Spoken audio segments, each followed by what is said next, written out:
Hello बच्चों, स्वागत है आप लोग का आपके अपने यूट्यूब चैनल ड्रीम एजुकेशन में। और आज हम आप लोग के लिए लेकर आए हैं क्लास 10वीं के भूगोल विषय का चैप्टर नंबर 2 कृषि।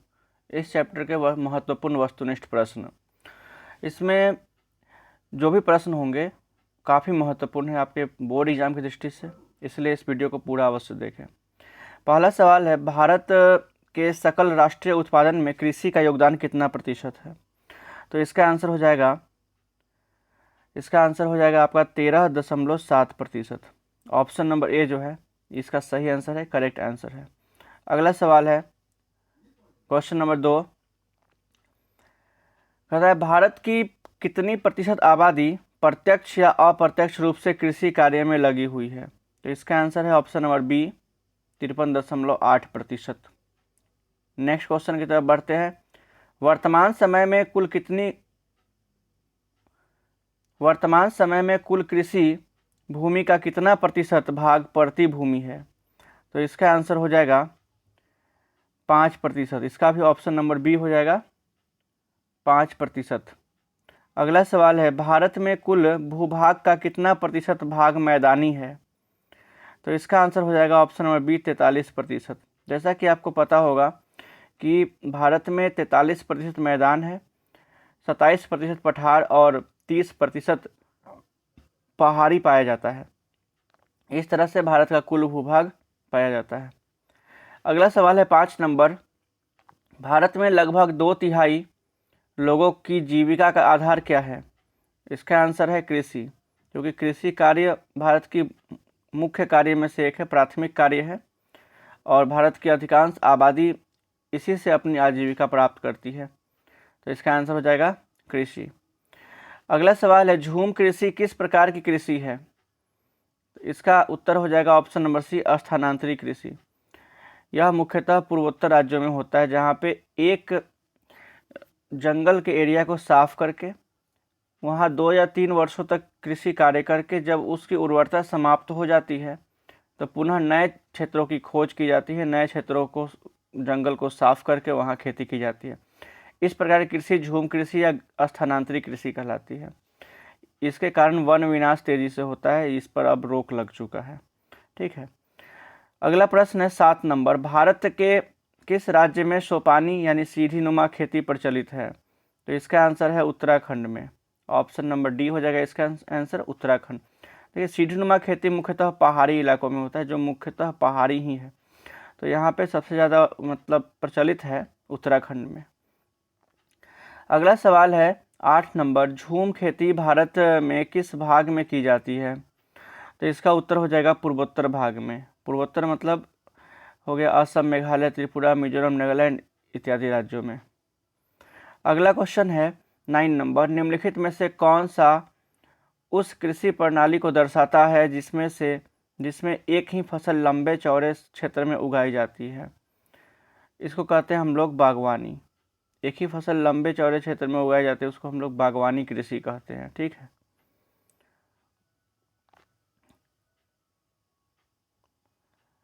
बढ़ते हैं अगले क्वेश्चन की तरफ। 10 नंबर है, इनमें से कौन सा यंत्र प्रारंभिक जीविका कृषि कार्य के लिए उपयोगी नहीं है? देखिए, इसका आंसर हो जाएगा ट्रैक्टर। प्रारंभिक जीविका मतलब होता है कि जैसे हल, कुदाल, खुरपी, ये सब क्या है कि प्रारंभिक जीविका कृषि के यंत्र थे, लेकिन बाद में ट्रैक्टर आ जाने से ये आधुनिक युग के यंत्र हो गए ना, तो ट्रैक्टर जो है इसमें नहीं है। 11 नंबर है, निम्नलिखित में से किस फसल की खेती रोपण कृषि के अंतर्गत की जाती है? तो इसका आंसर है चाय। ऑप्शन नंबर डी, चाय होगा। अगला सवाल है, निम्न में से कौन रोपण फसल नहीं है? तो इसका आंसर हो जाएगा गेहूँ। गेहूँ जो है रोपण फसल नहीं है, बाकी गन्ना, रबर और चाय जो है रोपण फसल के अंतर्गत आता है। अगला सवाल है 13 नंबर, रबी फसल की बुआई किस माह में प्रारंभ की जाती है? तो इसका आंसर हो जाएगा अक्टूबर नवंबर में।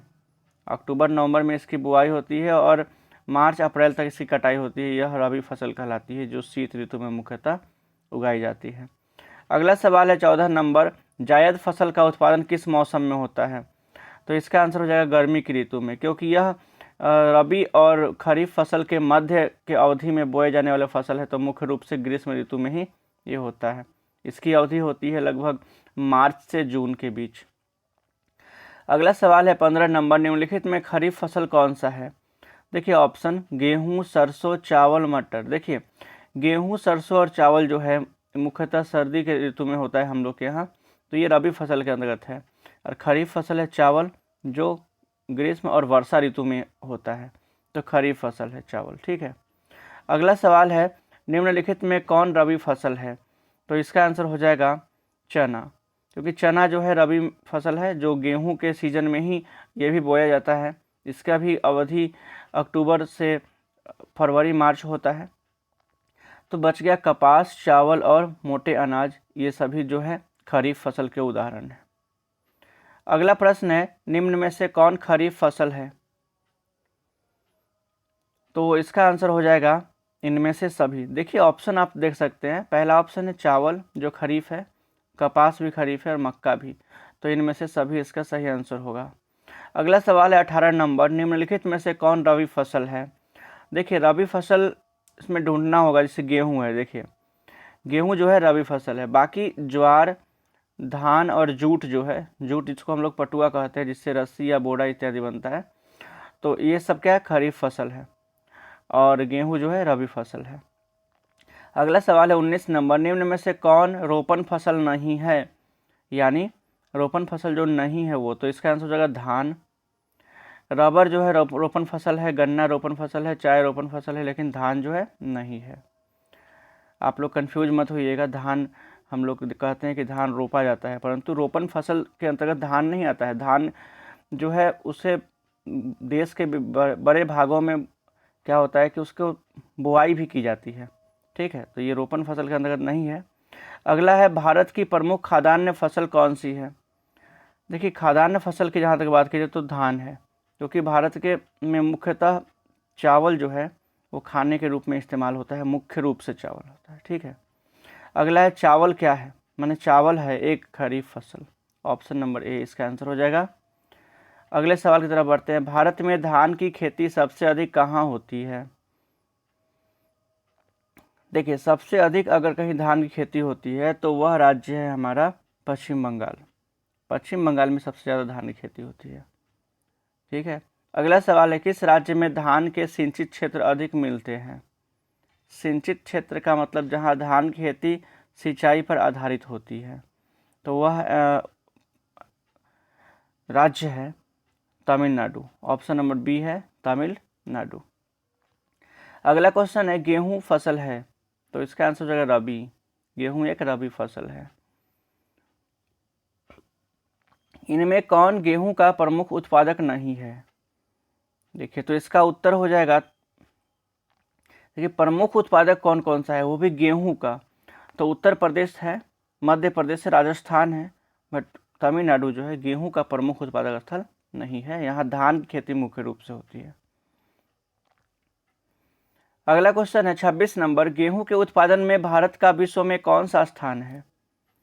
गेहूं के उत्पादन में भारत का विश्व में कौन सा स्थान है? तो इसका आंसर हो जाएगा द्वितीय, प्रथम स्थान पे अमेरिका आता है। ठीक है। अगला सवाल है निम्न में कौन मोटे अनाज की फसल नहीं है? इसका आंसर हो जाएगा गन्ना। देखिए ज्वार मोटा अनाज है, बाजरा, रागी ये सभी मोटे अनाज के अंतर्गत आते हैं, परंतु गन्ना जो है ये नहीं है। 28 नंबर सवाल है भारत में ज्वार की सबसे अधिक खेती कहाँ होती है? ज्वार की सबसे अधिक खेती कहाँ होती है? तो इसका आंसर हो जाएगा महाराष्ट्र में। ठीक है, इसका आंसर हो जाएगा महाराष्ट्र में। अगला सवाल है भारत में बाजरा की सर्वाधिक खेती कहाँ होती है? तो इसका आंसर हो जाएगा राजस्थान में। ऑप्शन नंबर सी राजस्थान में। दाल किस पौष्टिक अंश का स्रोत होता है? तो इसका आंसर हो जाएगा ऑप्शन नंबर बी प्रोटीन का। अगला सवाल है निम्न में से कौन दलहन की फसल नहीं है? चना, बाजरा, मसूर या उड़द? आसानी से पहचान में आ जाएगा आपका ये उत्तर, इसका आंसर हो जाएगा बाजरा। बाकी चना, मसूर और उड़द जो है दलहन की फसल है। अगला क्वेश्चन है दक्षिण भारत में सर्वाधिक गन्ना उत्पादक राज्य कौन है? तो इसका आंसर हो जाएगा ऑप्शन नंबर सी महाराष्ट्र। ठीक है। अगला प्रश्न है, तिलहन के उत्पादन में भारत का विश्व में कौन सा स्थान है? तिलहन के उत्पादन में भारत का विश्व में कौन सा स्थान है? तो इसका उत्तर हो जाएगा प्रथम। भारत का स्थान प्रथम है। अगला प्रश्न है, मूंगफली का उत्पादन भारत के किस राज्य में सबसे ज़्यादा होता है? तो इसका आंसर हो जाएगा गुजरात में। गुजरात में मूंगफली का सबसे ज़्यादा उत्पादन होता है। सरसों के उत्पादन में भारत का कौन सा राज्य प्रथम स्थान रखता है? तो इसका आंसर हो जाएगा option number B, Rajasthan. Rajasthan में सरसों मुख्य रूप से उगाया जाता है, कम जल की आवश्यकता पड़ती है और अच्छी फसल होती है। अगला सवाल है, सरसों किस प्रकार की फसल है? सरसों जो है तिलहन फसल है ना, तिलहन, इससे तेल प्राप्त होता है। अगला क्वेश्चन है, चाय का सर्वप्रथम उत्पादन कहाँ आरंभ किया गया था? तो इसका उत्तर हो जाएगा आपका ब्रह्मपुत्र घाटी में। यानी ब्रह्मपुत्र घाटी मतलब भारत के नॉर्थ ईस्ट इलाकों में, उत्तर पूर्वी राज्यों में सबसे पहले चाय का उत्पादन आरंभ किया गया था। अगला प्रश्न है, अधिक दिनों तक वर्षा का वियोग सहना किस फसल के लिए घातक सिद्ध होता है? तो इसका आंसर है चाय। यानी चाय के लिए नियमित रूप से वर्षा का होना जरूरी है। किस फसल की खेती के लिए ढालू भूमि आवश्यक होती है? तो इसका आंसर हो जाएगा कहवा। कहवा मतलब होता है कॉफ़ी। इसके जड़ों तक पानी नहीं जमा होना चाहिए, इसलिए इसको ढलान पर, चाय और कॉफ़ी की खेती जो होती है ढलान पे की जाती है। मुख्य रूप से कॉफ़ी की जड़ों में पानी जो है रुकना नहीं चाहिए। चाय में किस पदार्थ की उपस्थिति के कारण ताजगी महसूस होती है? इसका आंसर है थीन। अगला क्वेश्चन है, विश्व में चाय का सबसे बड़ा उत्पादक देश कौन है? सबसे बड़ा उत्पादक देश कौन है? तो इसका आंसर हो जाएगा ऑप्शन नंबर बी, चीन। ठीक है, जिससे चाय का सबसे बड़ा उत्पादक देश जो है चीन है। ठीक है, ऑप्शन नंबर बी इसका आंसर हो जाएगा। भारत जो है सबसे बड़ा उपभोक्ता भी है। उपभोक्ता का मतलब भारत में सबसे ज़्यादा चाय उपयोग में आ जाता है। अगला क्वेश्चन है, भारत में सबसे अधिक चाय का निर्यात किस पत्तन से होता है? देखिए, तो इसका आंसर हो जाएगा कलकत्ता, यानी कोलकाता पत्तन से। अगला सवाल है 43 नंबर, कहता है निम्न में से कौन सी पेय फसल है? पेय मतलब जो पीने के लिए यूज होता है, तो कॉफ़ी हो जाएगा। बाकी तंबाकू, चना और मूंगफली थोड़ी ना होगा। बढ़ते हैं नेक्स्ट क्वेश्चन की तरफ। निम्न में से कौन एक कॉफ़ी की किस्म है? देखिए, कॉफ़ी की किस्म कौन है? तो रोबस्टा, यूरेबिका, लिबेरिका और अरेबिका। तो इसका आंसर हो जाएगा यूरेबिका। यूरेबिका कोई कॉफ़ी की किस्म नहीं है, बाकी रोबस्टा जो है, लिबेरिका है, अरेबिका जो है, ये सभी कॉफ़ी की किस्म है। अगला प्रश्न है 45 नंबर, पूर्वोत्तर भारत में कॉफ़ी उत्पादन में अग्रणी राज्य कौन है? पूर्वोत्तर राज्य के कॉफ़ी उत्पादन में अग्रणी राज्य कौन है? तो इसका आंसर हो जाएगा त्रिपुरा। त्रिपुरा अग्रणी राज्य है। अगला सवाल है, भारत में कहवा का सबसे बड़ा उत्पादक राज्य कौन है? देखिए, कहवा का मतलब होता है कॉफ़ी। आप लोग कॉफ़ी जानते होंगे, लेकिन इसका उत्पादन जो है सबसे ज़्यादा कहाँ होता है? तो इसका आंसर हो जाएगा कर्नाटक में, ऑप्शन नंबर ए। भारत में बागानी कृषि की शुरुआत कब हुई थी? इसका आंसर हो जाएगा 1880 ईस्वी में, 1880 ईस्वी में, ऑप्शन नंबर डी। 48 नंबर सवाल है, निम्न में से कौन सी फसल बागवानी फसल नहीं है? ठीक है, बागवानी फसल के अंतर्गत कौन नहीं आता है? तो इसका आंसर हो जाएगा ऑप्शन नंबर डी, कपास। बाकी सभी आम, संतरा, केला जो है बागवानी फसल है। ठीक है, अगले सवाल की तरफ बढ़ते हैं। भारत में किस फल का उत्पादन सबसे अधिक होता है? भारत में किस फल का उत्पादन सबसे अधिक होता है? तो इसका आंसर हो जाएगा केला, ऑप्शन नंबर डी, केला। अगला क्वेश्चन है, आम के उत्पादन में भारत का स्थान विश्व में कौन सा है? तो इसका आंसर हो जाएगा प्रथम। देखिए विश्व में प्रथम स्थान रखता है भारत आम के उत्पादन में। ठीक है, ये हो गया। अगला क्वेश्चन की तरफ बढ़ते हैं। जैम, जेल, स्क्वॉश इत्यादि का कच्चा माल क्या है? देखिए ये सब किससे बनता है? तो फलों से बनता है ना। तो आंसर हो जाएगा ऑप्शन नंबर सी। भारत का सर्वाधिक काजू उत्पादक राज्य कौन है? इसका आंसर हो जाएगा केरल। केरल में सबसे ज़्यादा काजू उत्पादन होता है। अगला सवाल है, भारत के किस क्षेत्र में गरम मसालों की खेती की जाती है? तो इसका आंसर है दक्षिणी क्षेत्रों में। दक्षिणी जो प्रायद्वीपीय क्षेत्र है, इन क्षेत्रों में। भारत का नारियल प्रदेश किसे कहा जाता है? तो इसका आंसर है केरल, ऑप्शन नंबर बी।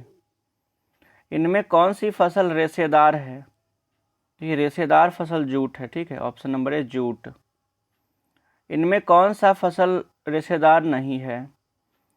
तो इसका आंसर हो जाएगा गन्ना, क्योंकि कपास, जूट, सन ये सब रेशेदार है। इससे रेशा तैयार होता है, धागा तैयार होता है, वस्त्र निर्माण होता है। परंतु गन्ना जो है ये नहीं है, option number C. Next question है, कपास निम्न में से कौन सी फसल है? कपास निम्न में से कौन सी फसल है?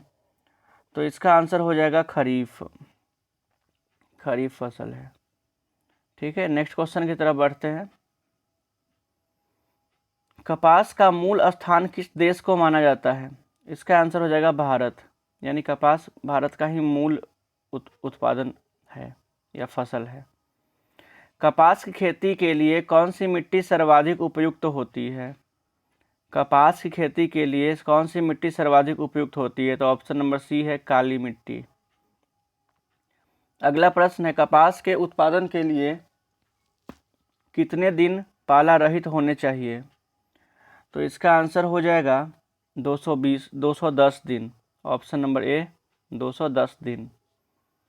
उजला सोना किस पौधे को कहा जाता है? तो इसका आंसर हो जाएगा कपास को, ऑप्शन नंबर बी। अगला सवाल है, सुनहरा रेशा किस फसल का अन्य नाम है? तो इसका आंसर हो जाएगा ऑप्शन नंबर डी, जूट को कहा जाता है सुनहरा रेशा। भारत में जूट की सबसे अधिक खेती कहाँ होती है? तो इसका आंसर हो जाएगा पश्चिम बंगाल, ऑप्शन नंबर बी। अगला सवाल है, हरित क्रांति का दूसरा चरण कब आरंभ हुआ था? तो इसका आंसर हो जाएगा 1983-84 में। तो प्रथम चरण कब शुरू हुआ था? तो 1966-67 में हरित क्रांति की शुरुआत हुई थी पंजाब, हरियाणा और पश्चिमी उत्तर प्रदेश के राज्यों में। इस हरित क्रांति का उद्देश्य था भारत में गेहूं उत्पादन में अप्रत्याशित रूप से क्रांतिकारी वृद्धि करना और कृषि के तरीकों को आधुनिक बनाना, जिससे कि भारत खाद्यान्न के उत्पादन में आत्मनिर्भर हो सके। 65 नंबर सवाल है, हार्वेस्टर और थ्रेशर का उपयोग किस राज्य में किया जाता है? किस कार्य में किया जाता है? किस कार्य में किया जाता है? तो इसका आंसर हो जाएगा कृषि कार्य में। ठीक है, बहुत इजी इसका आंसर है, कृषि कार्य में। आप लोग जानते होंगे थ्रेशर, हार्वेस्टर का जो यूज होता है वो कृषि कार्य में होता है। अगला सवाल है, अंतर्राष्ट्रीय फसल अनुसंधान केंद्र कहाँ स्थित है? अंतर्राष्ट्रीय फसल अनुसंधान केंद्र कहाँ स्थित है? तो इसका आंसर हो जाएगा ऑप्शन नंबर बी, हैदराबाद में। अगला सवाल है, केंद्रीय शुष्क क्षेत्र अनुसंधान संस्थान कहाँ है? तो इसका आंसर है जोधपुर में। ठीक है, अगला सवाल है, भारतीय कृषि की असफलता का मुख्य कारण क्या है? तो इसका आंसर है ऑप्शन नंबर ए, अनियमित मानसून। ये सबसे प्रमुख कारण है, क्योंकि भारत की कृषि जो है मानसून पर बहुत हद तक निर्भर होती है। सरकार निम्नलिखित में से कौन सी घोषणा फसलों को सहायता देने के लिए करती है? तो इसका आंसर हो जाएगा ऑप्शन नंबर सी, न्यूनतम सहायता मूल्य, एम। ठीक है, अगला क्वेश्चन है, हमारा अगला क्वेश्चन है 70 नंबर सवाल है, इसको देखते हैं।